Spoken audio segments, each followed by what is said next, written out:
Ein rotes Feuer, orangenes Holz, ein lila Stuhl und eine grüne Wiese.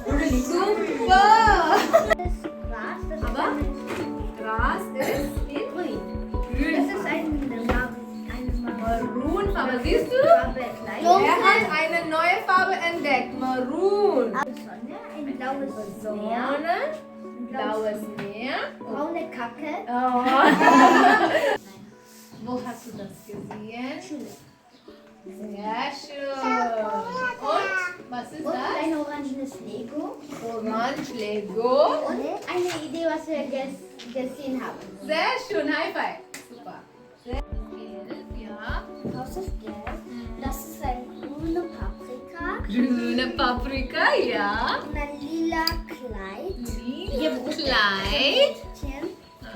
Und kein Park. Oh, Parkstelle. Very good. Okay.